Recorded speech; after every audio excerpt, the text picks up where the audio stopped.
Good afternoon, sir. Okay. Recording in progress.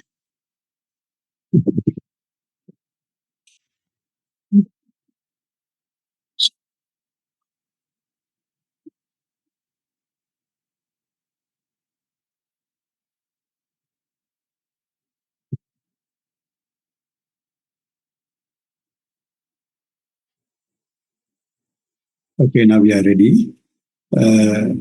Let me, where is this thing?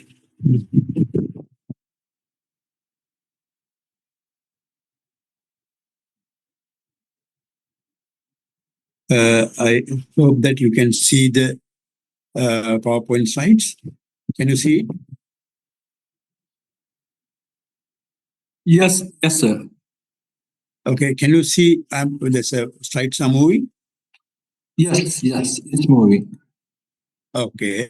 Okay, let one more question because some technical issues come. So, okay, now let me show you.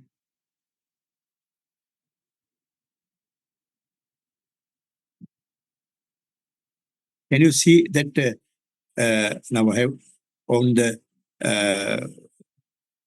there's a video show that it is now. Can you see that slides are moving? Yes, we are in market risk, credit risk, introduction. Okay. Okay. Now, because otherwise, sometimes you may not see what I'm talking about, and therefore I want to make sure that all we are in the same line. Okay, now I think we can start the session. Requested the coordinators to give me time slot bit earlier because I have to attend another meeting in the afternoon. Yeah, it is evening. Therefore, I requested to shift it up. I hope it is not a big issue for you. So last session, we started the discussion on risk and uncertainty. So I'll spend a little time to discuss it, summarize what we discussed so far, and then I hope that I'll be able to complete the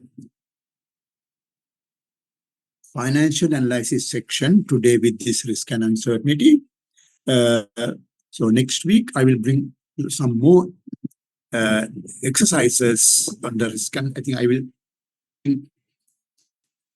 at least one exercise covering the entire thing that we discussed up to now, so that we can spend all 2 hours on that discussion, so that we have done it. And then I would like to go to the cost-benefit analysis section, where the public sector projects are analyzed.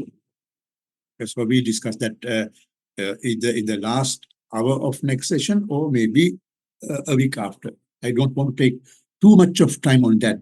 What I basically do is that I'll define the difference between the private sector project and the public sector project appraisals, and then some differences I'll describe a little bit more. That's all, and maybe I can take some example. That's all what we do, and I assume that now Dr. Fernando would have given you the assignment. Am I correct? Did you get an assignment from Dr. Fernando? Janaka Fernando? Hello? Yes, we got, sir. Okay. Last time, last years, what we did is that Janaka gave this, assignment, and then I supplemented it with some online MCQs. So far, I'm in a bit trouble of this learning management system of the master's program, because when I try to get into that, I find there are several LMS, learning management system folders for the same subject without differentiating the year. with the current year or the previous year. So therefore, I'm not very sure. So once I make it clear, I will announce it, and then I'll give an online MCQ question paper. If it is not possible, I will give you a small assignment, maybe some sums. You can discuss with each other, but I need your own answers. Okay? I prefer to give the MCQs because then it is easy for me to mark it from here. Okay, okay. Now we straightway go into the discussion today. The first half of our discussion is just to summarize what we learned so far. We learned that projects are subject to some sort of a risk. We learned first about the difference between the risk and uncertainty based on this economist classification. And what we learned there is that in both, the final outcome is not sure.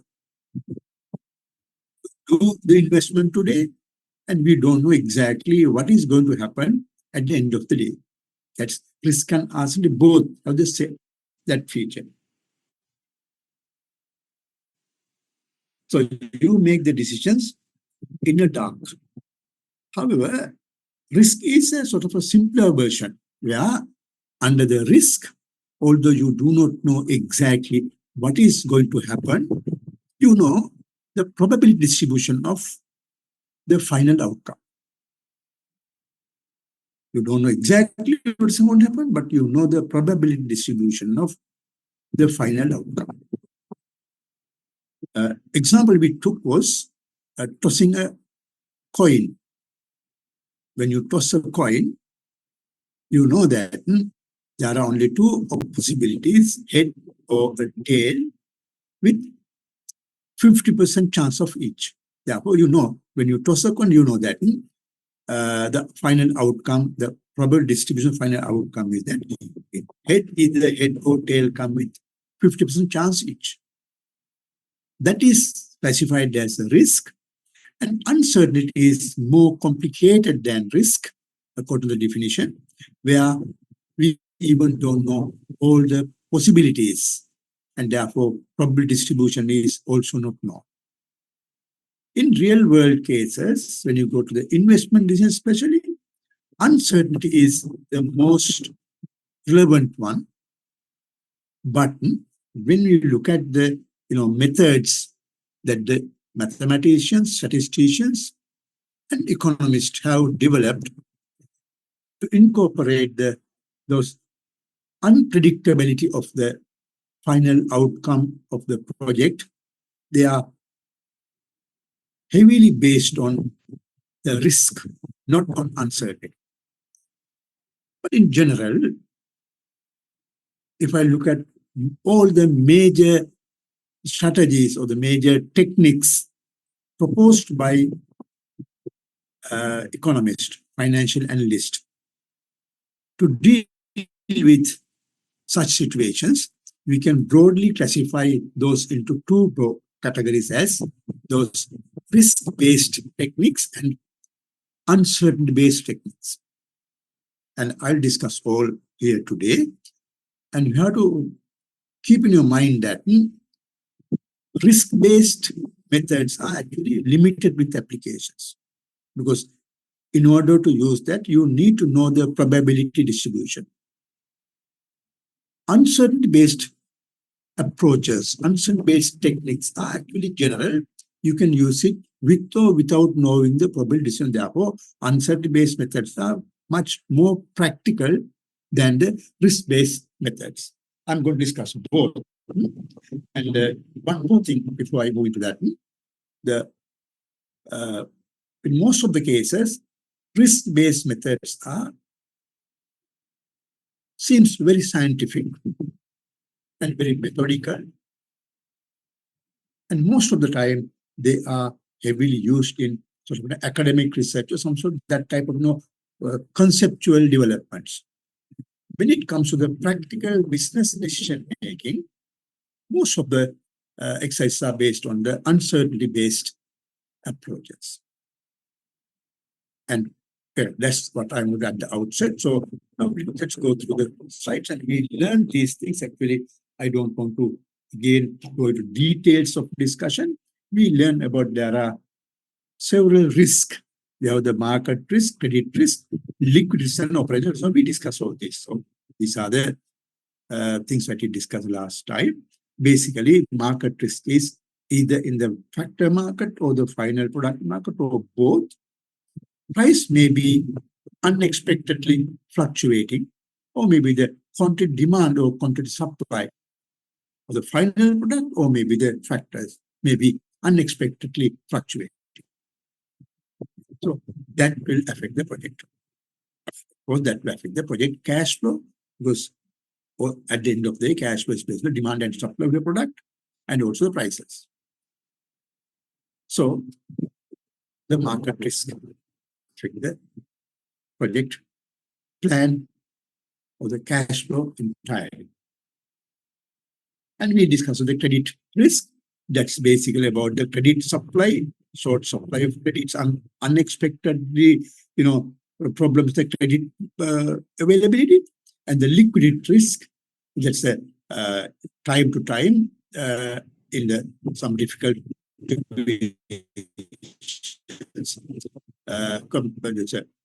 investors are compelled to transform non-liquid form assets to liquid form to do various things.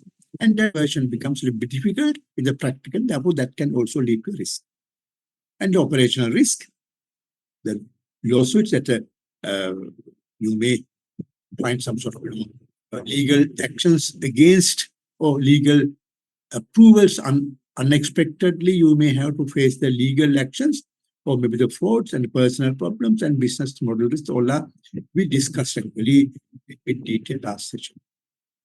So coping with this risk, we learned that economists are talking about actually several strategies to deal with this risk that we discussed under risk management actually, where we learned that there are two types of strategies proposed by economists to deal with the risky situations. One is the risk spreading behavior or risk diversification behavior, and other one is the risk pooling behavior. So risk pool spreading or risk diversification suggests that instead of investing in one particular venture, you better invest in several ventures. If you do that, you may lose from one, but you gain from others. And therefore, you will be always better off. So it does not reduce the risk to zero, but it helps to minimize the risk. The economist who invented this idea, actually introduced this idea, is Baumol. Not Tobin, Baumol, I think it's Baumol. The Baumol, Tobin, one of them. Okay, so name is not very important. So when he he invented this idea. I think that is actually it's not that he invented, he summarized. That's the trend in the market those days. From the conventional entrepreneurship, we are moving to the share market investments. So instead of putting all of your money in one particular business as an entrepreneur, now you invest in share market and different shares. So that trend was coming, and then he, formally presented this theory, and for his contribution, he was awarded the Nobel Prize. And the Nobel Prize, once Nobel Prize was announced, there were media people in front of his home, and they start asking about his theory, for which he got the Nobel Prize. He tried to explain this using this spreading all this portfolio, all this, and the media people did not understand because that's a heavily technical terms. Then they asked, one of them asked, so can you tell us this in a layman language? Then he has a very simple example. The example was like a very clear example to understand what the risk spreading is. He suggested that, okay, this evening, when you go for a walk, evening walk, do not put all of your money in one pocket of your shirt, of your jacket. You divide your money into different amounts and then put in different pockets of the jacket. Why? If someone take your money, pickpocket, he or she will be able to take only one. Others will be safe. That is exactly what the risk spreading or the risk diversion will be. You may lose from one, but still have a chance to win from the others. There are some, probability measures on it. So let me just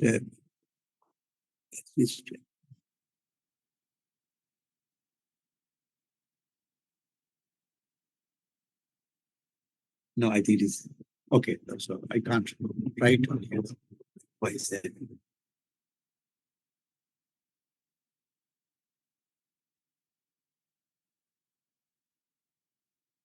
Okay, so we can use the probability example to show how this risk diversification can minimize the risk.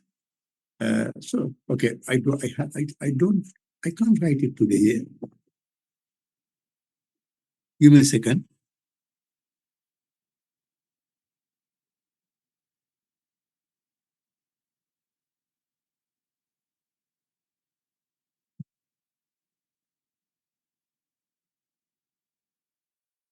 Okay,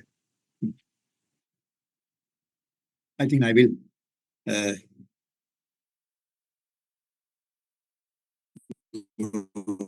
Here, I think now I can. Yes, I can do it. So what he suggested is that now let me take, say, 3 investment opportunities, say A, B, and C. Suppose each with some, return. Suppose this yields you, say, 100 rupees, and this is with, say, 100. No, so forget about it because we don't need to. Suppose the probability associated with the, failure, that's losing your money. If you invest your money in project A, suppose it is 25 chance. There's a 25% chance that you may lose your money if you put into the project A. And same for B, say 25%. And same for C. Just an example, okay? There are 3 project opportunities where the probability of losing your money is equal. There's a 25% chance that you may end up with a failure. If you put, suppose you have say 1 million rupees, suppose you put all 1 million into project A, you are exposing your assets into 25% risk. Same for B and C. However, if you divide this 1 million rupees among these 3 projects, the losing your money, the probability of losing your money is not 25% anymore. It should be the lose from A and from B and C. So the probability, it is probability of, you probably remember that, A and B and C. I hope you may remember this kind of notations. A and B and C, where this is that the probability of losing from A and losing from B and losing, so that losing from all the projects is not anymore 25. It is actually the product of this, it is 0.25 to the power of 3 in this case, which is smaller than 25. And therefore, when you invest your money in all the different projects, the probability of losing your money is minimized. That is the idea behind the, that's the idea behind the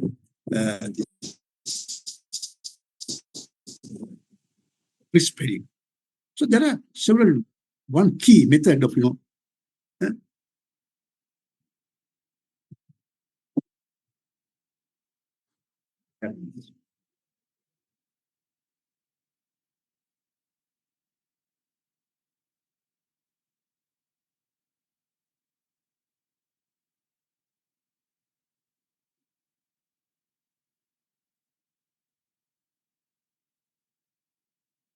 all the time my volume is going down.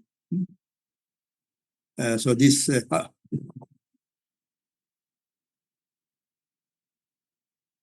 so risk diversification is the strategy that we are talking about. So this, and there are actually portfolio investment is that I described already. And so we can basically, I think you can read these sections of the book that I recommended to you, pages from 168 to 170. So there you can see more about the risk spreading behavior. Basically, it is to suggest that you invest more in many projects rather than one. When you go to the project appraisal, you may remember that budget it's a limits that we have limited amount of money. Penetrations, when you have limited amount of money, how do you make the investment decision? So we go for several, we list out all the possible projects and then go for a combination. Project A, B, C, etc. So in this case also, the portfolio theory can be suggested to go for many projects, not then just go in one project. So if you say project A, B, C, all are profitable, instead of putting all of your money in one, you may just spread your investments among these. So that is basically the recommendation from the portfolio investments. And then second one is the risk pooling behavior. Risk pooling behavior is actually the difference between the risk spreading and risk pooling behavior. That risk spreading is done by the person who is subject to risk. You are subject to risk as an investor, so you make the decision. You are the one spreading your risk. When it comes to risk pooling is done by third parties. Knowing that you are at a risk, third parties are trying to get the benefit of it. And the result is the risk pooling market. Risk pooling, under risk pooling, we have the insurance, hedging, forward sales agreements. Of course, the regulatory protection is not actually risk pooling, but to a certain, so we can take it as a legal, regulatory solutions. So, insurance companies come forward to accept your risk. You pay the insurance premium, and then if you are exposed to risk, they will pay you the compensation. If you do not face exposed to risk, they take the money. So there is an order. When the company, the insurance company, have a large group of people under their insurance coverage, it is there's small possibility for every person to be subject to risk, exposed to risk. And therefore, some people get compensation, and from others, the insurance company make profit. So that is the principle behind the insurance. Every time, only some people come to claim the compensation, and others just pay. And you take the money from them, you take the profit from them, and you pay the compensation to those who lose. As if you have more people, then the probability of finding a failure case is very low. You get more. That is why in most of the cases, insurance companies are trying to expand their client base, and also they also is this spreading diversification behavior. They, instead of going for only one insurance, they go for many insurance. And therefore, there may be car, vehicle insurance, there may be house insurance, property insurance, there may be life insurance, there may be many other health insurances. So when you have all this portfolio of investments, then insurance company also can minimize the risk. So that's how the insurance companies work. And then hedging, we discussed about the hedging last session. I don't think that I want to spend a lot of time on it. Basically, the idea that I described here is in this drawing is that the market price is 100, and there's a Sri Lankan Petroleum Corporation hedging agreement. This is a hypothetical example where the market price is 100, and hedging, that's a Petroleum Corporation, and the hedging bank agree on the price fluctuations allowed. So allowed price fluctuation is say 95 rupees and 150. So this in this range, price can be varied. If price varied in this range, then nobody takes any action. So both are just watching the situation, and no one is going to gain, no one is going to lose.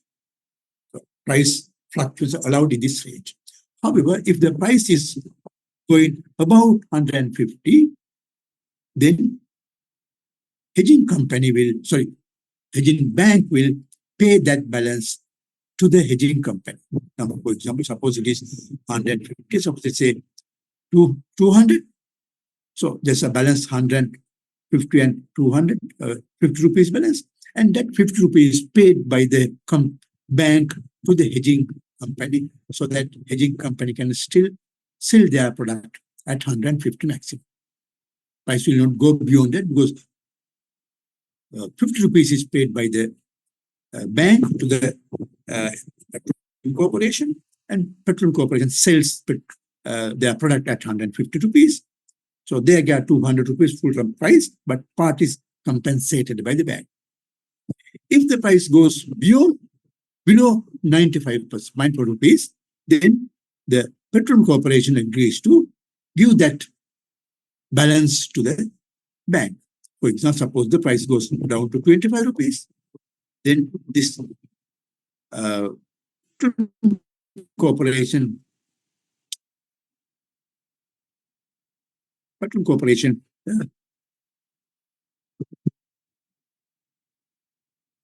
then the petroleum corporation gives this balance to the bank, so that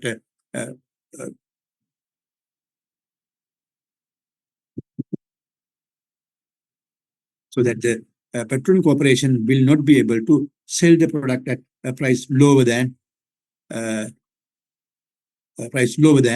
95. So suppose it's 25 rupees in the market price, then it's the problem is fluctuating the voice. If the price is 25 rupees, then the balance say 7 rupees here. That 7 rupees is paid to the bank, and the insurance company, the petrol corporation, sell its products at the 50 rupees, 95 rupees. So the price will be stable at range, and in that sense, it is a sort of a strategy to minimize the price fluctuation, the price risk. So that is what the hedging does. And then you have the forward and back, forward sales agreements. Forward sales agreement works like that, especially in the agriculture sector. Before the farmers take their yield during the when they start growing, they sign an agreement with the buyers, and buyers agree to buy the product at a certain price, maybe the current market price. And when you take the harvest, price may be different, but still the farmer has assurance that farmer can get the market price as it is today. And therefore, these are basically the strategies proposed in economics to deal with the risk. And the regulatory protections also there. It should not be under risk pooling. It should be a separate one. Regulatory protection is something like that. Government regulations also help sometimes to get into the risk sometimes. Sometimes when the product are sold, that there is some sort of, my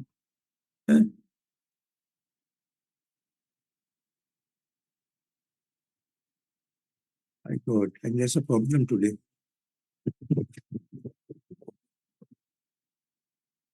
There's a problem fluctuating this.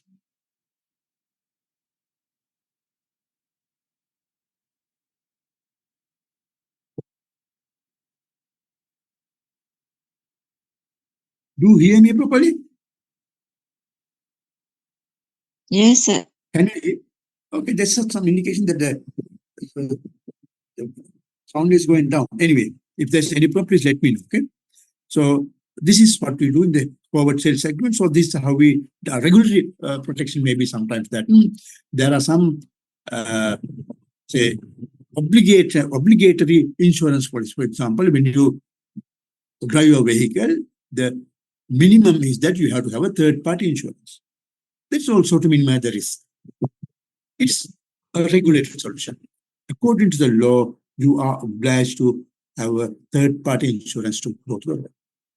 And also there's some factories and same other, there's some safety regulations, insurance and maybe safety regulations of the electricity usages and this that's exit corridors and all these things. There's all this. There are some safety regulations. So this also actually about the risk, different types of risk, not the necessary market risk. So there are different things like that. And then the next part of the discussion that we last week, we just actually stop at that point. Maybe we had a very quick discussion, but we stop there. So I may discuss today in detail. And next week, I will take some more examples into this section, incorporating risk and uncertainty into the project. So there are several ways of incorporating it. First one is that certain actions can be incorporated to the project plan at the planning stage. When you prepare the project plan, actually you are at the planning stage, you are in the, what is that, feasibility study level, then you can take this, possible actions to minimize the risk at the feasibility study level. If you don't do it, then the project planner is in a trouble because they will not find money and ideas to incorporate that to the project plan, because that's part of your responsibility and part of the team, that project planning team has to take that action.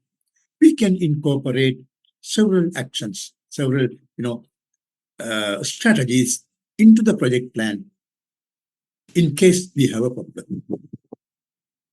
There are basic things that, for example, we can go for the forward sales, which is agricultural product. Say you are supporting one agricultural product, so you are sort of want to start a farm, or maybe you are a NGO, or maybe the government officer supporting one type of agricultural product. Then you can incorporate the forward sales agreement into that. The part of the project is a forward sales agreement. And also you can have the hedging, also can do that. And also cooperative agreement with the other suppliers. So you can have, for example, say you have your project, again, say about the agriculture or whatever the project. So, you need some materials, inputs into your activity. So before you start the project, you can sort of agreement with the other suppliers that you assure that these amounts are supplied to you in time. By doing that, you can, of course, minimize the possible market risk and various other risks. And there's a legal risk also, that the proposal can be prepared before the project starts, so that people cannot, partners cannot deviate from the original plan. They are obliged to do it according to the law, or else you can go to courts and you can ask for compensations. And the next thing is we call the plan B. We already know what plan B is. Whenever you have a plan, we can also have some alternative plan with you in case if the first plan is going to be failed, plan A is going to be failed, you can just come forward with the second plan and you go ahead with that. Likewise, you can have, say, alternative plans. That's called the plan B. You have the main plan, main project plan, but also in case if it is going to be failed, you can have some alternatives. However, this preparation of plan B is this approach is quite a expensive because that the preparation of a project plan itself is a big task. So if you want to have another alternative plan, if this is going to be failed, we are going to go into this way. That's another big exercise, which is of course, and therefore, although we have this solution, how practical it is, again, a question. But we can at least think, have some ideas about what if certain sections of the project is going to be failed, what we are going to do. For example, we have the say input supply. Suppose what happened if the input supply is not adequate due to some reason, suppliers are not in a position to give you the required inputs in time. Then you can have some other list. You can just immediately buy from them. And suppose also you need some workforce to implement your work, do your job, your jobs. Suppose what happened if the workers are on a strike? Can you go for a labor contract? There's a manpower agencies to hire people, or maybe we can just go away from the labor intensive things to the capital intensive things. You should have that idea. At least not the entire project, but some segments of the project can we have some plan B. So there is a next strategy. And then also you can go for the incorporating risk to cash flow. That is the next thing. Actually, we can do always with all these things. We can also do this. That is, we can see what will happen to our cash flow analysis, calculate NPV, IRR, and so on, with the risk. You may remember that at the beginning of this discussion, we constructed the cash flow and we used NPV, IRR, and various other methods to calculate the various measures of the cash flow analysis. And then we draw the conclusions. In the preparation of the cash flow, we had an implicit assumption that this is the most probably what is going to happen in future. Assume that in the 0 year, these are the activities, and this is the cost requirement. These are revenue. Year 1, these are the activities, these are cost implications, and this is what is going to happen, outcome. So you know the entire cash flow. It's, we assume, the implicit assume that it is a sure event. It will happen. But you know that when we prepare the cash flow, the project is not yet started. It's something about the future. All are based on your assumptions, your particular scenario, how you see the project future. So there's a high possibility that those assumptions may be violated. It's something in future. Therefore, you need to actually go into the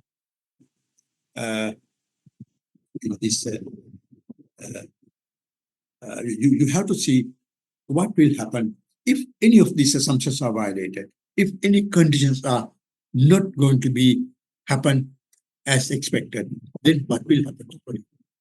You can incorporate that into the cash flow and see what will happen to the NPV and IR calculations after these, say, some foreseeable risk. If you know some risks are foreseeable, you can see that this kind of risk can happen. There are also some unforeseeable risks, uncertainty that we can't even imagine, but we can't do anything for that. Therefore, we can just see what can happen to the project if we have to do these things. And therefore,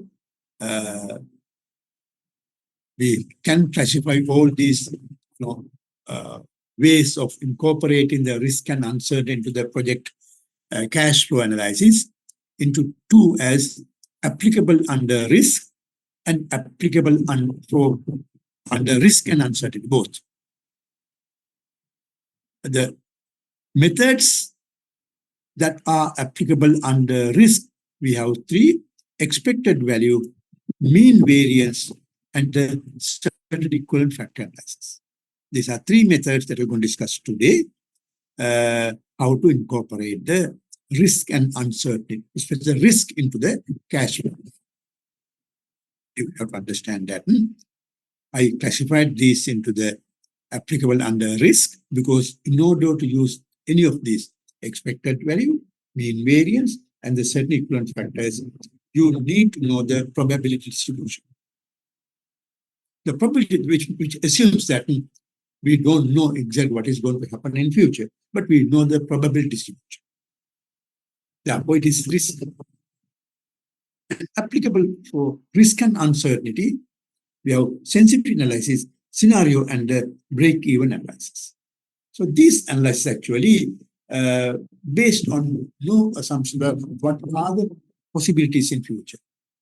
We just take some things, some assumption changes or some scenarios, and do what will happen to the project final calculations if those things are changed. So that is a more flexible, approach. And actually, this is as far as the assumptions and the data requirements are concerned, the sensitivity analysis is simpler than the risk and uncertainty methods are simpler than the these three. Because these three, you need the probability distributions and many other assumptions are required. Here it is also neat, but not as the under the risk. So let me take you through these two types of methods. First, we have the risk-based methods. There are three methods classified under the risk-based methods. Actually, these first two are interrelated. All three are interrelated. We can say it's several stages of the risk analysis. First, it is the expected value approach. Expected value approach. In order to use the expected value, one thing that we need is the probability distribution. Probably in your statistics class, you would have learned about the expected value. Let me just give a little idea about it. Take a new slide here. Suppose you have a project, say final outcome, suppose the X is the final outcome of the project. Suppose say you have say 500 million rupees profit. Suppose the probability for this is, say there's a probability. So the probability of this is say 0.75. There's a 75% chance that you make 500 million rupees net profit from this project.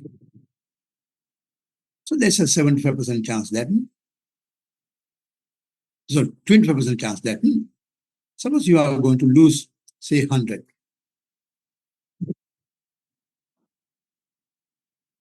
These are the only two possibilities in this project by assumption. There's a 25% chance to lose 100 million rupees and 70% chance to gain 500 million rupees. So the expected value of this, okay, so, and therefore you, at the end, you don't know exactly what is going to, you know that I may end up with 500 additional 500 profit or 100 loss with this part. That's all what you know. We know the final outcome up to the probability distribution. Therefore, the mathematicians and statistical economists, all they recommend in this case to look at the expected value. Actually, expected value is nothing but the average. When you are talking about the data analysis, say sample surveys and so on, we are talking about the average, X bar, whatever. And when you use the same concept with the probability distributions, mathematicians use a different term, that is expected. Therefore, basically, expected value is actually identical to the X bar of the population.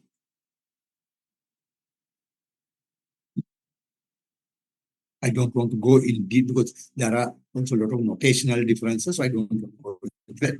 So basically, let's say it's the expected value, the average. So how do you calculate the expected value of this project? X value of the project is symbolic. You can say P into, say, X1. This is X1. And say this is X2 plus 1 minus P into X2.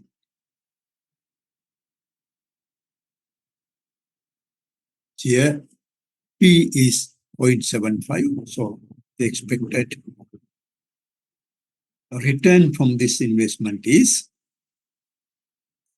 0.75 into 500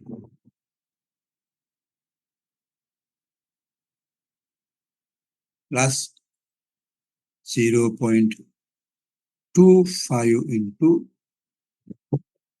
minus 100, because you are losing 100.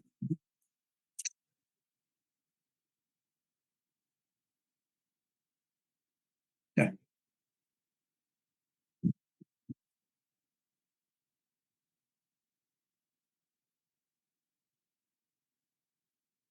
What is right? So basically what happened? 500 into 75. If you do some calculations, you can also try.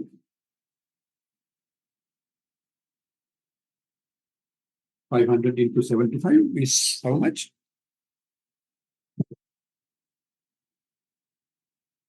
$500 multiplied by 0.75 is 325. It is 375. 375 plus minus here. What is it? Minus 0.25 into 100 is 25. That is 25, which means that the expected return of this project is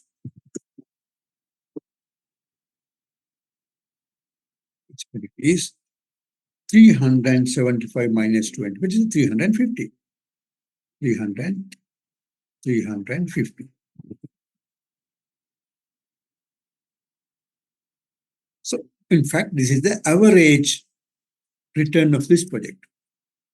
So, this is how to use the expected value in the project appraisal. So, what you do is that you can, now your job becomes a bit more complicated, because in the previous case, we had only one cash flow, cash in and cash out, the net, only one cash flow. And we just use the NPV and IRR calculation. But here now, you need some additional information. That is, you need, under different probabilities, you have to construct different cash flows. And each cash flow can be used to calculate the expected value. So I have a simple example in the next page, which I have not elaborated. It actually I have extracted this example from one web-based document. I can remember what the document is. I tried to find this morning as well, but I could not identify it. If I find, I'll let you know what it is. Most probably maybe it's on the this corporate finance web page, but I can't. Most probably it may be from the corporate finance web page, because that's I read most of the time. Here, this is the example. There's a project with 3 years: year 1, year 2, and year 3. Let's say year 0, 1. Okay. And then there are several possibilities. There are 4 possibilities on each year. 1, 2, 3, 4. There are 4 possibilities with different probabilities. There's a 25% chance that in year 1, the cash flow after tax, CFAT after tax, is 30,000. There's a 30% probability that the cash flow, net cash flow after tax is 50,000. And there's a 40% chance that that is 8,000. And there's a 1% chance that it is 100,000. That's for the year 1. Year 2, again, we have a probability distribution. Here, by assumption, we use the same probability. He said 3, 2, 4, 1, 3, 2, 4. Oh, no, there's small changes. So every year you have different,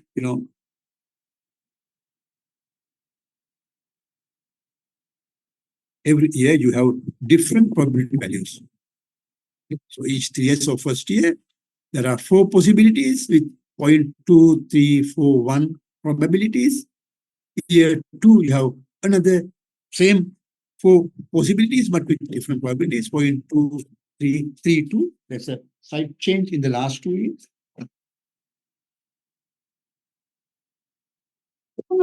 And in year 3, you have the same 4 possibilities. Another probability distribution, 1, 3, 4, 1. So this actually, you can consider this as one probability distribution for first year, and this another probability of second year, and this another probability of third year. So now based on that, you can calculate the expected returns for every year.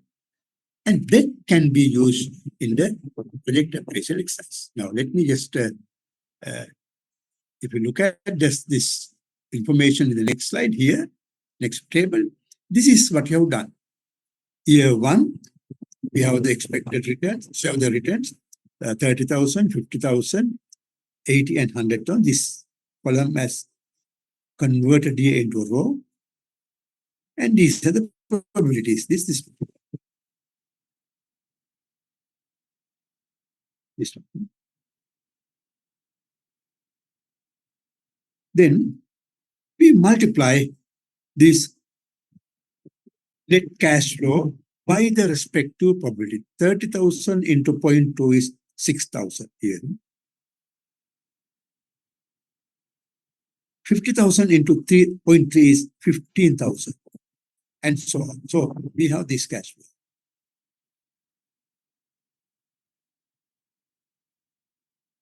So this is a sum of it. This is a sum of the net cash flow in year 1, expected cash flow in year 1. It's a sum of the expected cash flow in year 1. And same is done here. Let me delete this first now. Same is done for the second set, this one. It is converted here into a row here. This one. 50,000, 70,000, 9,000, and 120,000 is in this from this column. And the probability is 0.2337 is through this from this. So again, multiply the net cash flow by the probability to get this row here, this row here. So the sum of this is here. It is the expected net cash flow for year 2 in this project. And same here for the year 3. So now we have the expected cash flow for year 1, 2, and 3 here. So now this is actually similar to the net cash flow that we used in the previous exercise. Our previous exercise where we have the net cash flow, and then you use the discount factor to discount the net cash flow. Here, the discount factor uses 8%. There's no big issue, but whatever the percentage you can use it. 8% is the cash flow, the discount factor used in this case. So, discount rate in this case, and therefore, it is 1.08 is the discount factor to the power of P is the discount factor. You may remember that. So we can these are actually the calculated discount factors. So you can see here that 1 upon 1.08 is 1 divided by 1.08 is 926. Actually, here in our most other exercises, we had the base year with the 0, T is 0, where the discount factor becomes 1, and here it is ignored, only start from year 1, just simple example. So this 0.926 is the discount factor, that's 1 upon 1.08 to the power of 1. And when you raise it to the power of 2, it becomes 857. And to the power of 3, it is this. So these actually the discount factors. You may find from the discount tables that we did in previous occasions, or you can also calculate by yourself, and then it is here.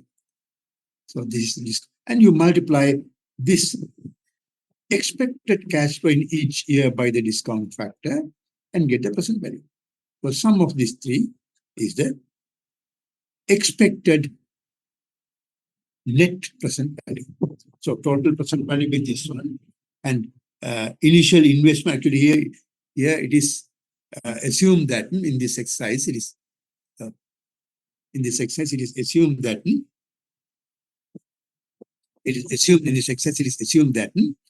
the initial year. Let me put it here. Maybe that in display. No.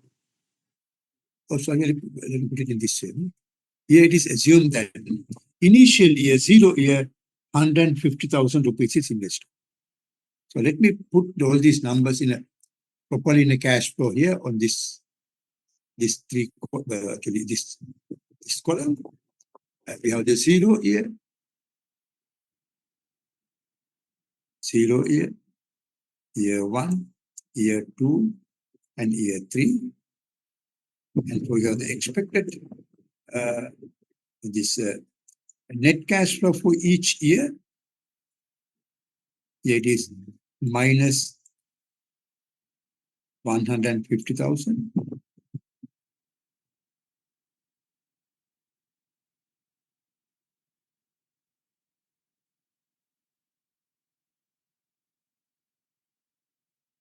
Yes. And then year 1, it is 63,000, this column. Before discounting, 63,000. And next year it is 82,000.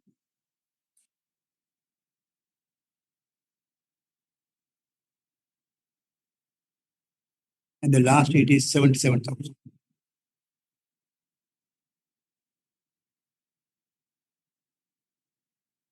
So this is the non-discounted cash flow for the entire project. And then we have the discount factors. For year 0, it is 1 by definition, because 1 upon 1 plus r to the power of 0 is 1. And for year 1 at 8% discounted, it is a 962, already mentioned here. 962. And for year 2, it is this one, 857, 0.857. And for year 3, it is 794, 0.794. So you multiply the net cash flow by the discount factor and then get the sum of it. So it is this. So this is the sum of the positive returns from year 1, 2, and 3. And this 150,000 rupees here is the initial investment, which is 0 years investment, which is discount factor 1, which is same. And then the difference is 39,700. So this is the net present value after considering the risk of the project. If you don't take the risk of the project, then you don't know exactly, actually, with this information, you can't do exactly what is the possibility. You can maybe just pick some, say, the one with the highest probability. Say it is 0.3 here. If you say, for example, if you take only this as your projected cash flow, and then you get a different NP value.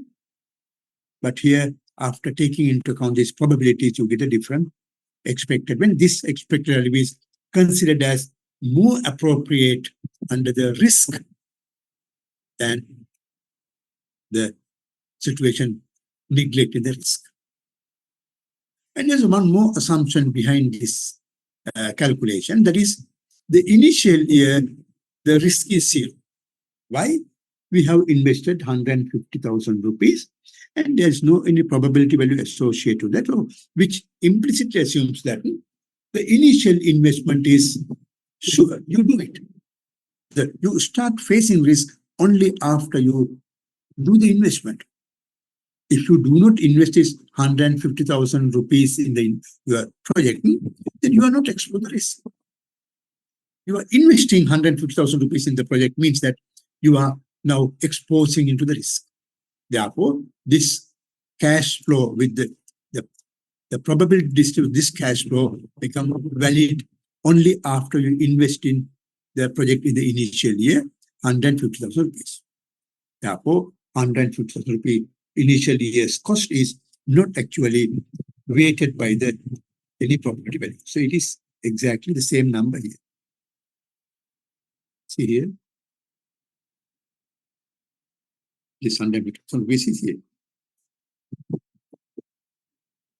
Therefore, it assumes that 0 year, your investment is sure. You spend that amount and you start facing risk only after that. Okay? Is that a clear explanation about the expected value approach?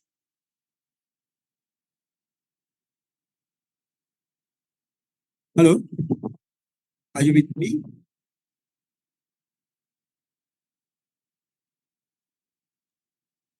Yes, sir, it is. Yeah. Okay, now I think we described it that way. This is actually not a big task. Only what we do is we use our knowledge in expected value concept or the average concept into this cash flow analysis. So the difference here that we discussed in the previous occasions is that in all the previous occasions from the starting date, we had only one cash flow. And we did not bother about how risky or how sure it is. We did not bother about it. We just take that as granted and then we analyze that as our cash flow. And here we learn that it is not a best thing to do because in the real world, there are risks. So you are exposed to risk in the real world all the time. And especially when you come to project appraisal things, then it is definitely risky thing because you do all the calculations based on assumptions. It's about the future plan. That year 0, you are going to spend this amount of money. Year 1, 2, 3, 4, 5, and so on. You are going to have this much of net revenue. All are expectations. All are some sort of, hypothetical situations, projections. And those predictions are based on assumptions. And that's a very high possibility that the assumptions may be violated. Therefore, ignoring the possible risk and uncertainty in your cash flow is a very dangerous thing. You may give the instructions to your client, and end of the day, the client will be in a trouble because client, assuming that what you said is true, if they go with that and then if there any risk he or she has to face, then it's going to be a big trouble. And therefore, it is better to go with the expected return or expected cash flow and then expected NPV calculations rather than just going with this. That was just one particular single set of cash flow. And here you have, I'll already described it, instead of one cash flow, you have actually constructed 4 cash flows. 1, 2, 3, 4. For each, that's the initial cost, 150,000 rupees. That is sure. After spending your 150,000 rupees, you may end up with one of these. That's the idea here. You may end up with one of these outcomes. That is the problem that you're talking about. And therefore, the initial year's investment is not weighted by any probability. The probability is 1 in that case, and all other cases it is subject to a probability which is in between 0 and 1. So these are these probability values are actually hypothetical in this case, and you should have, when you apply this in the real world situations, you should have some sort of a empirical base to assume these probability values. Therefore, when you use this as a exercise, it is very clear. You can clearly see that okay, with the probability, and these are the expected, these are the net revenue or net cash flow under each scenario, each situation with this probability. It's very clear. But how do you find this is a difficult task. So this is actually a little more difficult than the standard cash flow analysis, because one thing is that you have to construct different cash flows based on the number of possible outcomes.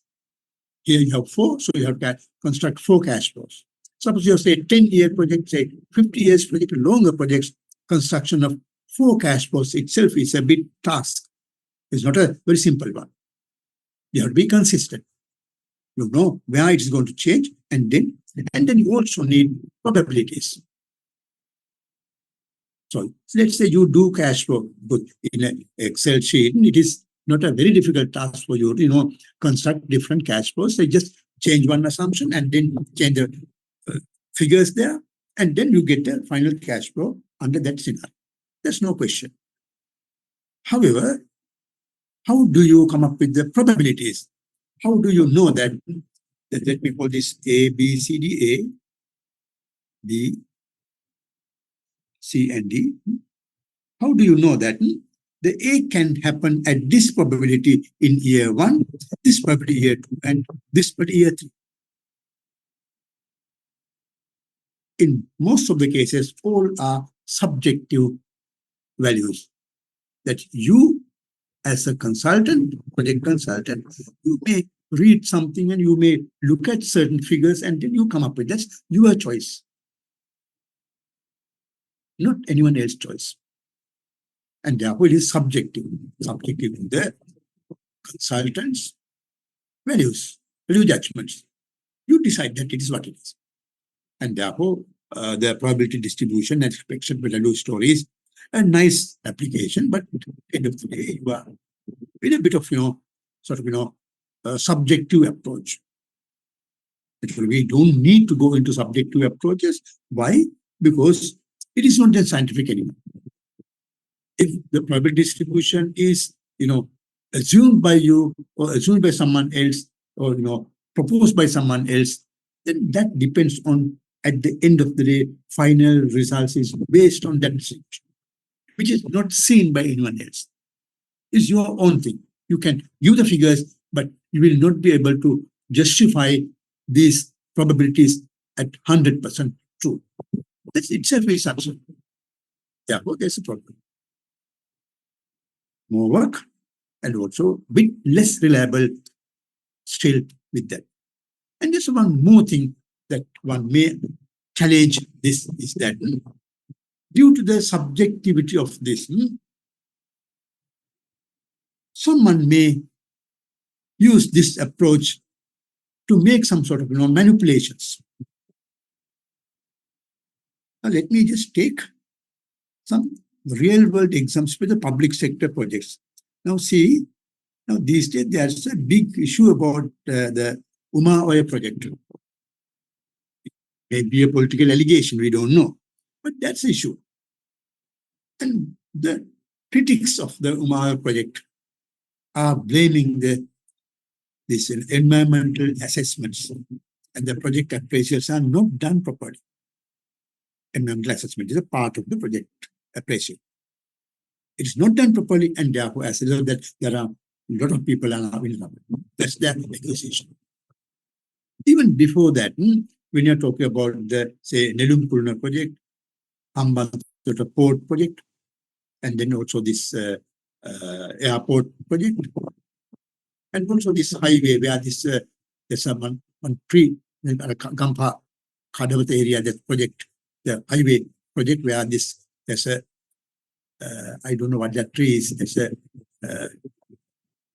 Panukaranda tree, remember? That story came. So all the places, the accusation was against the people who do the appreciations. Environmental assessment or the financial assessment. There also that when we go to the public sector projects, depending on the policymakers, that's the politicians' interest and their discipline.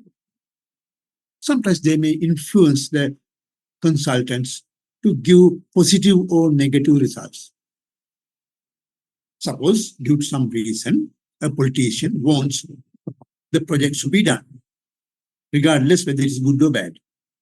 So for them, the project appraisal feasibility report is only just a document to complete the process. Therefore, they insist you as a consultant to give a positive report. As a consultant, if you are also corrupted like that, you can manipulate the analysis, assigning some probabilities purposely. Now, suppose here, these are the probability values that is assigned here. Suppose you want to make the profit, now it is still 39,760 rupees NPV, that's a positive. Let's say you want to make this project more viable, then you can make an argument and then say that this is you can just change this probability because these are coming from somewhere that not very sure where you can. Then you can do some manipulations. You increase the probability here, say you increase this 0.8. And then these are very small numbers. In this case, the project may be even more viable because the highest return. You give more weight to that. So someone can manipulate the project by changing these, subjective values of this project. Cash flow is also subjective, but clearly everyone can see that how it is derived. But probabilities are not that clear. You may see that this is how I did it, but still it is subject to some sort of, hidden things that no others can see. And therefore, within that range, you can manipulate. So this can also lead to sort of unethical practices in their project appraisal. And at the end also, we can say that if someone needs to fail the project, someone want to not to implement the project due to some reason, some say big political shock, they want you to not to approve the project. You can also do that by changing this probability. So you assign very low probability here and very high probability here, low end. So that as you do higher values here, the net present value go down. We can do one simulation exercise maybe next week with different probability values, how this is going to happen. So therefore, there are several criticisms of this expected value. So let me just summarize once again what we discussed up to now. Here we were talking about the cash flow analysis, where the cash flow analysis under risk. And what we did here is that we assume that this particular project has 4-year lifespan. That's year 0, year 1, year 2, and year 3. Year 0 is not reported here. Year 0, year 1, 2, and 3. And outcome and activities in year 0 is 100% sure that you spend that money. You spend 150,000 rupees. Because otherwise, the rest part is not going to give up. So whatever you do, you have 150,000 rupees spent here. After spending only, you are moving into the other scenario. Across the board for all, this is the case. You spend it. After investing this 150,000 rupees, then you are exposed to a situation where 4 possible outcomes are open. We may have 4 possible outcomes, say A, again, B, C, or D. One of these will, after you spend your 150,000 rupees, you will end up with either A or B or C or D. With these probabilities, A can happen at these probabilities for 20% in year 1, 20% in year 2, and at 1% in year 3. B can happen at 3% in 30% in year 1, 30% year 2 and 30% year 3, like this. So we have all the probabilities. These are assumed values. Some subjectively calculated values, let's say, probabilities. And also we know that if A happens, this is the cash flow. Then 50,000 rupees is there anyway, and net cash flow from year 1 is 30,000, 50,000 and 40,000. If B happens with these probabilities, it is 50,000, 70,000 and 50,000 and so on. So now, instead of dealing with one cash flow, now we are dealing with 4 cash flows with different probabilities. So how to deal with that is the discussion of this expected value exercise. So what we did here is that what we do normally is that since we have 4 possibilities with 4 different probabilities, you get the average situation. You don't want to go to too much pessimistic or too much optimistic. We just take the average. That is the expected value. You take the expected value of year 1 outcomes, that is here, and the expected value of the year 2 outcomes, expected value of the year 3 outcomes, and year 0, 150,000. Sure, even therefore you discounted this use. You discount this use in the cash flow analysis at 8%. Discounted, you can use any other rate, that's no problem. And then you end up with this net present value. That net present value is calculated using the expected cash flow. That is the idea, expected cash flow. And then we discuss about some pros and cons of it. Now, good side of this is that compared to our initial discussion, without completely ignoring the risk, is that here this is much better because here we consider all possibilities. If you just ignore the risk, you consider only one possibility. It may be the most pessimistic situation, or maybe the most optimistic situation, or maybe the average. We don't know. One situation. We just take that and then calculate the NPV, IRR, whatever the measure is. Here, we consider all possibilities, every possibilities, and therefore this is more comprehensive than our conventional NPV, IRR calculation without considering risk. So this is better in that case. That's a good side of it. However, the bad side, or maybe let's say the negative side of it, I don't call it the bad side, the negative side of it is that this is based on highly subjective judgments. Probabilities are one thing. You can have the several cash flows under different assumptions. There's no question.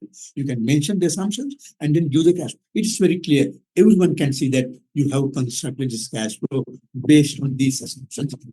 They can see it. Once you do the Excel sheet, they can see it. No question. However, how do you arrive at the probabilities? You can make some arguments. You can do some references. But still, at the end of it is your decision. You decide this other one. So it's subjective. So the analysis is based on subjectively determined probabilities. That's the question. And that leads to many other things. Subjective probabilities leads to some sort of corrupted practices, unethical practices. If someone wants to actually, we do the project appraisal without having any final conclusion in our mind. If we have final conclusion in our mind that we want to get it through, then there's no point of doing it. You just do it, with a blank mind, and then end of the day, you see final, and then you do the decision without any priorly conceived idea. If you have priorly conceived idea, there's no point of doing this. However, with these subjectively determined probabilities, someone may manipulate the results. If I want to get the project through, I can change the probability. I can always find an argument for that. And these are the probabilities that I assign, and this the outcome. Because it is some, when it is subjectively determined, there's some, sort of leverage for the project consultant to determine it. At the same time, if someone wants to not to get it through, not reject the project, again you can do the same, and therefore the priorly determined, decisions can be imposed on the project report so that project would be redundant document. You do it with a priorly conceived idea that I am going to do it to reject it. I am going to do it to accept it. And based on that perceived idea, you are going to determine the subjective probability. So that is one problem with that. And of course, other problem is that we are here to do the risk, which means that we don't know final outcome, but we know the probability distribution of final outcome. That is how we have constructed this table. Here, by assumption, we know that there are four possibilities. These four. There are four possibilities. These four possibilities. And with these probabilities, again, the question is that why 4? Why not 10? Are these the only possible outcomes of this? These are, at the end of the day, some simplification assumptions. So you just simplify the story by taking this form. There may be many other possibilities with some positive probabilities. And therefore, this end of the day, this is subject to more criticisms at the end. But anyway, one thing that we put again is that this takes into account all the possibilities of the, at least most of the possibilities of the project, not one. Many, let's say, many possible outcomes, many possible situations can be incorporated into this expected value story. That is the idea here. Again, there's one more things with the next session side. You see, we have look at only the expected value or the average of the project. We look at only the average cash flow, average net cash flow of the project using this one. However, when we are talking about the risk of a project, there is one more component. There is a variance. The mean is the expected value. We have recovered it. But there's one more side. That's the variance of the project. Variance of the cash flow. Now, going back to our previous slide, you can see that here in year 1, we have 4 possibilities with the range of 100,000 to 30,000. And year 2, it is 100,000 to 50,000. 120,000 to 50,000. Year 3, it is 110,000 to 4,000. The possible outcomes are ranged in some, deviating from some range. That is also part of the risk. Suppose in these cases, one possibility may be that suppose all these cases it is say 8,000, 5,000, say 10,000, like say you have very close numbers here with this probability still, then you get a better or more trustworthy results because the values are not changing very much. When you take the expected value, that is not captured. And therefore, in order to capture how risky, the degree of risk of a project, you also need to look at the variance. Therefore, the financial analysts are talking about the mean variance analysis rather than only expected value. With the mean variance analysis, the expected value is the mean discussed. So I already discussed about is how the expected value change with the probability distribution. So I can also take another example next week. I discuss it.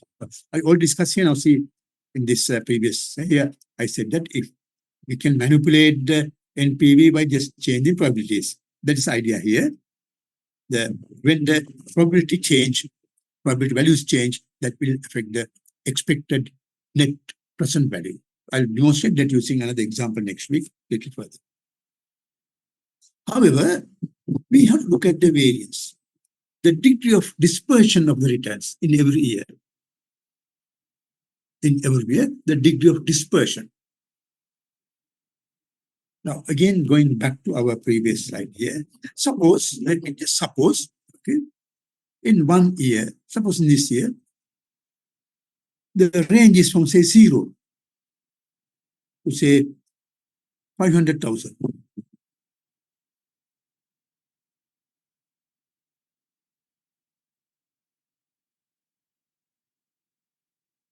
In that case, the project may end up with 0 or 500,000. It's a bit riskier than the one numbers given here. And therefore, we need to look at the variance. So variance, degree of dispersion of returns, and high variance is associated with high risk. Example here, if I use this cash flow given in the table, and if I change it to 0 and 500,000, these two values, smallest and the highest values. So second one is more riskier, higher variation, higher risk. Because when you say it may be 0 at 20% and 500,000 at 1%, 10% level, you may, although the probabilities are given, you may end up with 0. There's a possibility. And therefore, it is more riskier if you are high range. So the variation measures the degree of risk of the project. There's a direct measure of the risk of the project. The question is, how are we going to make the decisions based on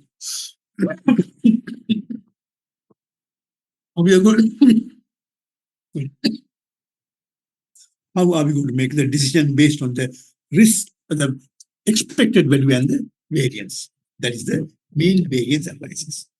In this case, what we do is that actually we draw the decisions as given below in the last bullet point, decisions. 2 projects with same expected return, but same expected return, but one with lower variance. That project is recommended to minimize the risk. Suppose you have 2 projects, let's say, okay, 2 projects, say, let me put particular here. Suppose we have the expected return, let's say, average is a project A and project B. Okay, expected return, let's say expected net present value. Say it is 100.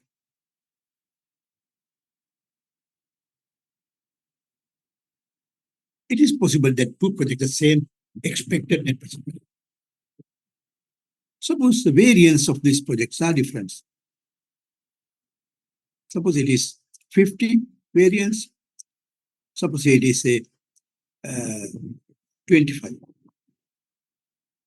In this case, the project consultant would recommend you to go with the project B because it is comparable with project A in terms of the expected returns. So part of all the possible outcomes are considered and then calculate NPV is 100. So both are comparable, equal, but investing in project A will be more riskier than the investment project B because the variance is 25 in the second and 50 in the first. This is the basic decision-making flow.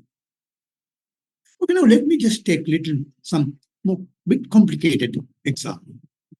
Suppose here, say we have, suppose now we compare equal averages but with different variances. What happens if the variance is also changed? Average is also, suppose here it is, say, 500. The expected NPV is 500 in project A with the variance 50, and expected return of the NPV of project B is 100 with the variance 25. Then how do you compare? The comparison is, we suggested equal expected value but different variances. But now we want to look at different. We want to bring them into one level. And for that kind of situations, statisticians recommend the measure called CV, the coefficient of variation. Let me try to write it here.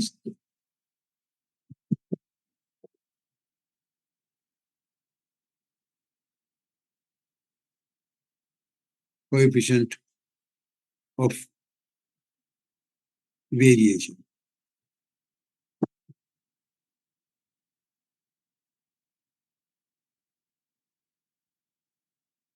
CV, which is equal to standard deviation divided by the average. So in this case, we can define coefficient of variation here. Remember, here we have the variance. The coefficient of variation can be calculated by taking the square root of this variance and divide by 500. So let me see it. You can also do it. The square root of 50, the square root of 25 is 5. So 5 divided by 100 is, okay, we can multiply 500 as a percentage. So it is 5. Easy to report. And here, square root of 50 is what? I don't have my calculator in this scientific one. So can any of calculate the, let me see here. So 50 square root is 7.07. So it is 7.07 divided by 500. 800 as a percentage. So you cancel these two zeros and divide by 5.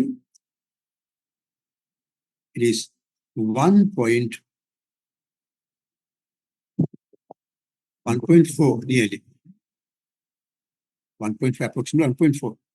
Now you see that if you look at the only variance, project B looks like better because 25 variance or the 5 standard deviation.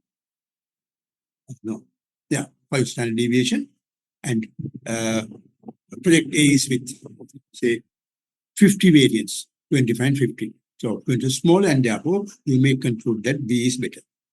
However, compared to the averages, we want to compare the standard variance of the standard deviation, controlling for the average, expected value, and therefore coefficient of variation. So if you look at the coefficient of variation, project A becomes better because the coefficient of variation project A is 1.4, that is B is 5, which is much bigger, 5 times, nearly four times bigger, little more than 4.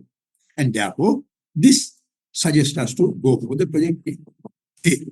So mean variance analysis is a bit more advanced than simply the expected value. That is the second part of the discussion. Is now any question from this section? Actually, I will bring some exercises because I think since I'm just drawing on this, PowerPoint slide, you may not be very clear about it because at the end of the day, a lot of writings over here.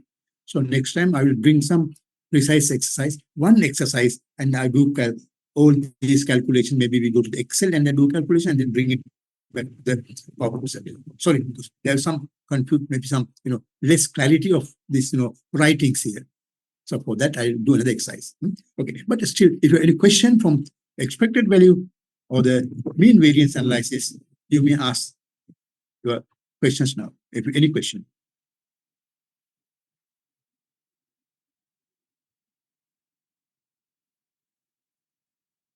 Okay, let me summarize. Let me summarize what we discussed up to now in this page.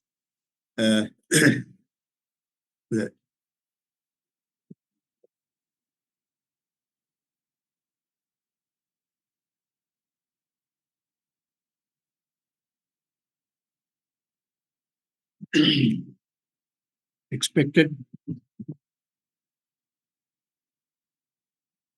risk-based approaches. We have two. One is the actually we have three. Third one not yet discussed. The first one is the expected value.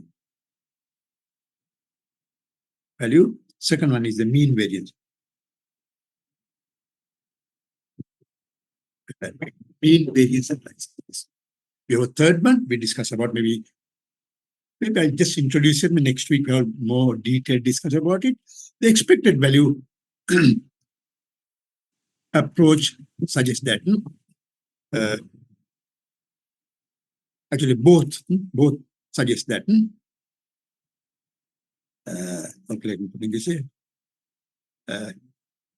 Assumes that probability distribution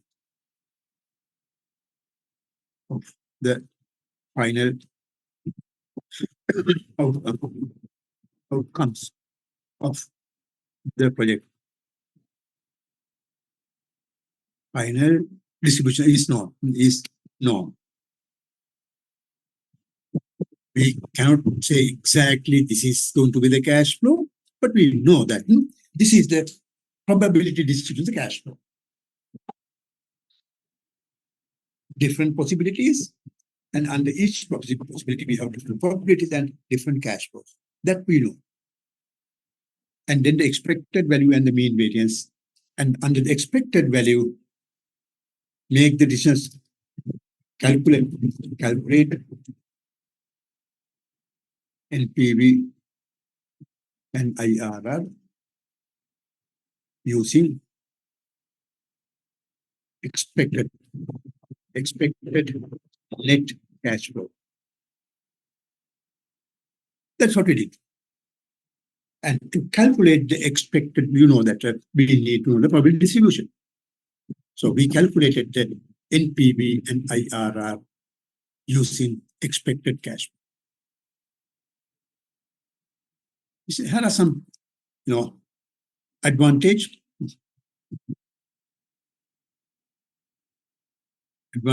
of this. Let me write it here. Consider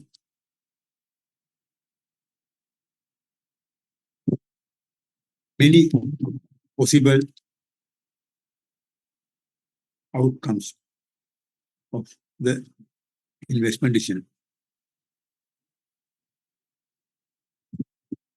In our example here, we consider 4 possible outcomes. If you invest 150,000 rupees, you face these 4 situations. So there may be more than 4, but at least we consider 4. In the previous cases, without risk, we consider only 1. Therefore, we consider some more possibilities of the project. So possibilities,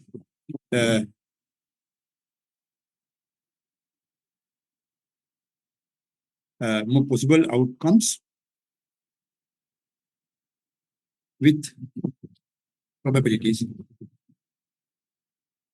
Which you know that under this probability, this outcome is possible. Likewise, although they are assumed things, we have considered it. So it is a good side of the expected value approach. And there are also disadvantages. Disadvantages are that probabilities are subjectively determined. Subjectively determined.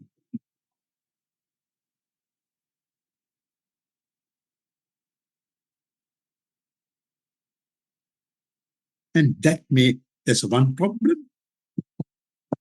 Say it's one problem.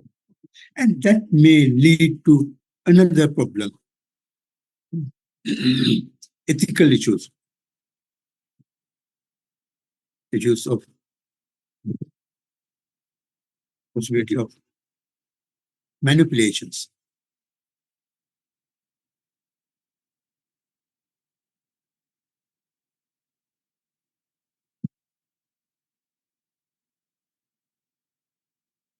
The manipulations. You can manipulate the figures using the subjective probabilities. Third,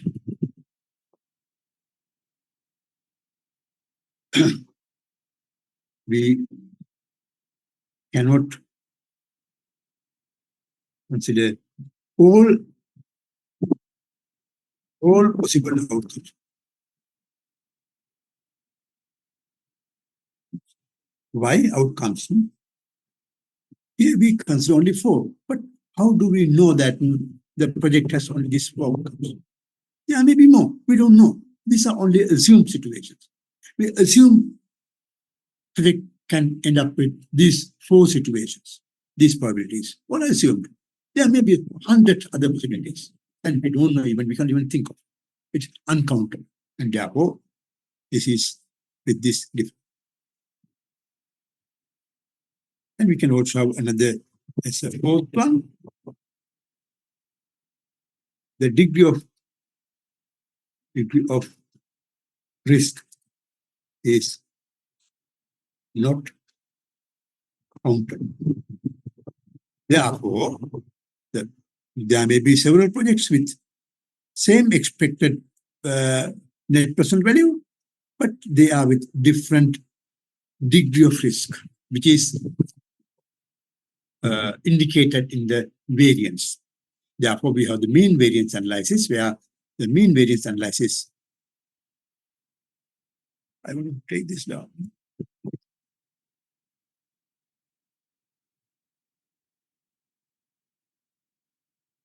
Mean variance analysis.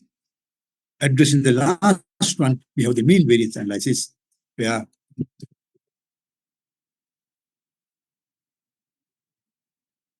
decision is made considering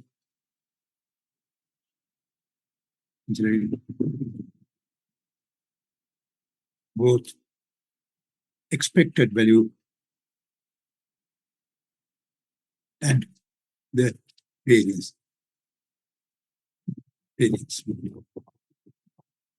Decision rule was that if the expected NPV is equal,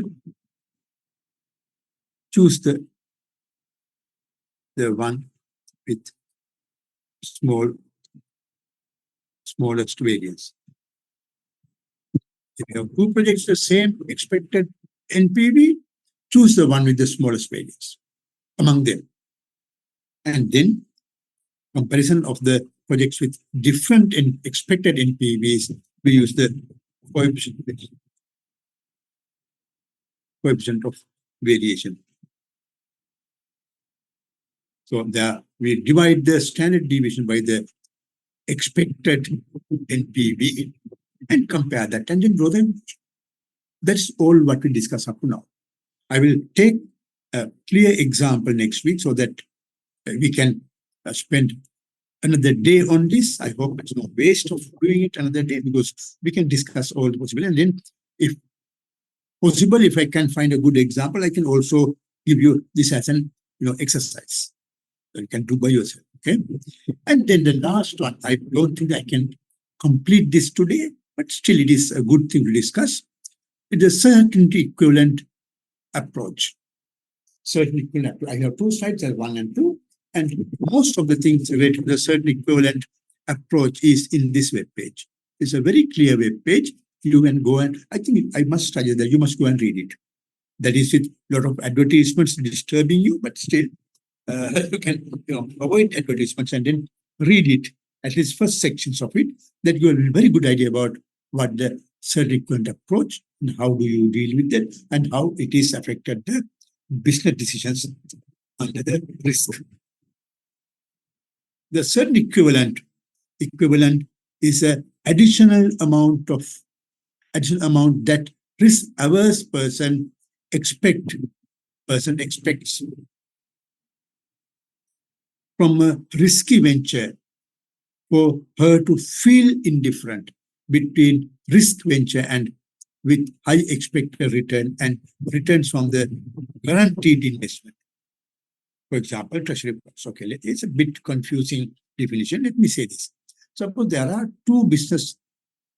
You have say you have 1 million rupees with you, and you want to invest in it. One possibility that you can invest in US treasury bonds.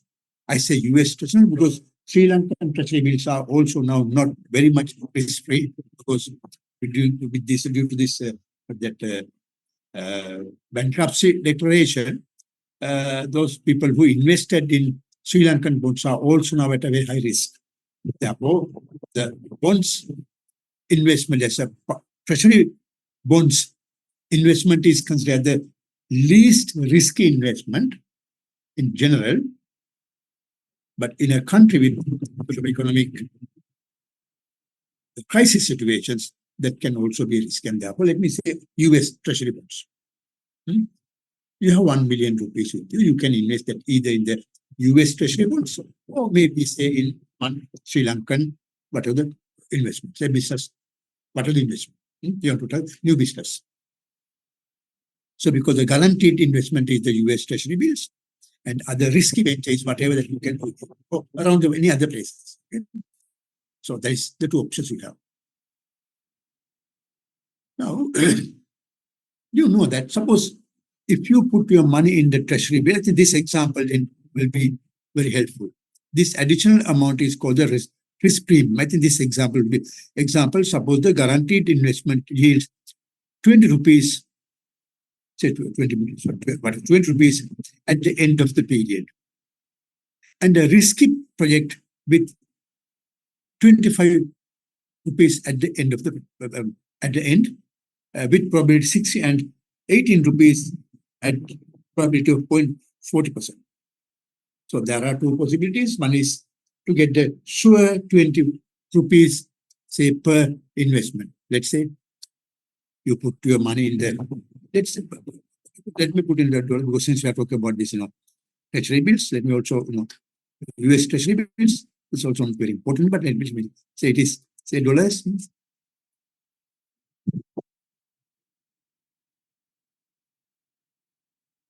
So you can invest your money in US treasury bills and you get $20 return, say 20,000, 100,000, whatever, $20 yield at the end of the period.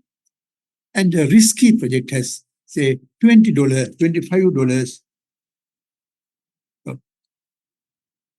$25 with probability 60 and $18 at the probability of 40. So that's a probability distribution that you get for the risky venture, you have probabilities, say, 60 and 4.4 with, say, return 25 and 18. I extracted this example from this web page, so you can see. And then you calculate the expected return of this project. You multiply this by 25, say 6 into 0.25 and other way, 0.6 into 25 and 0.4 into 18. It is given here, it is 22.2. 22.2. Okay. So now we have the two things. One is that if you invest your money in US treasury bills, you get $20 at the end of the period. If you put that in something else, somewhere else, you get $22.2 at the end. I change all rupees to dollars. Okay. Okay. Then, if you compare these two, you can earn $20 for sure by putting your money in the treasury bills, and you can get 22.2 expected to the average return if you put money in somewhere else. So that is a $2.20 more than the guaranteed $20. So 22.2 is bigger than 20, obvious. Now, what could the risk averse would do? I think before I tell it to you, I would like also to, introduce this concept of risk averse. Economists who are dealing with the risk analysis classified everybody in the society, every individual society or the institution society into three as risk averse, risk lovers, and risk neutral. Risk neutral in the middle. They are risky or not, they are neutral. Risk lovers want to take the risk.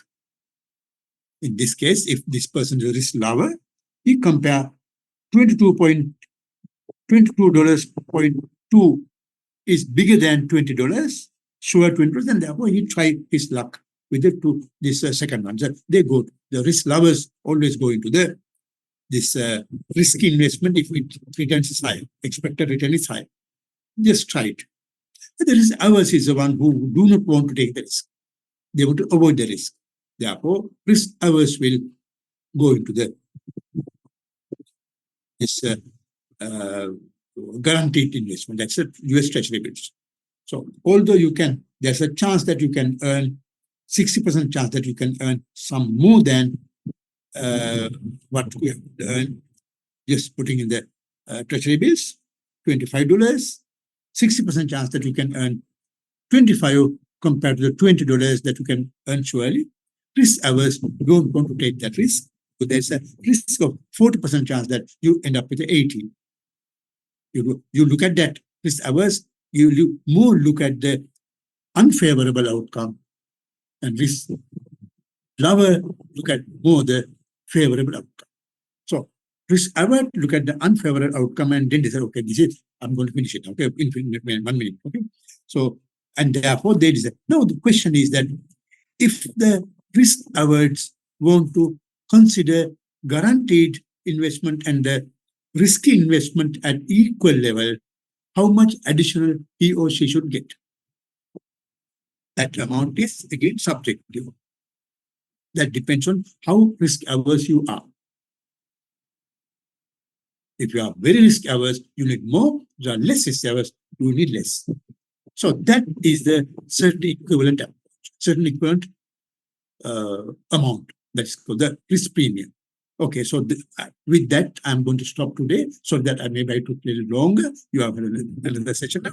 Therefore, let me just wind up the session now. So I'll come up with another good example, maybe some vocabulary example. To next week, we will discuss about all this and then bring the examples. And then we discuss, maybe the second hour, we discuss these examples at time. Okay, I hope we have no time to ask questions again, but we are going to end up with now. Okay. It's the end of it. Thank you very much. And good night from me. Thank you.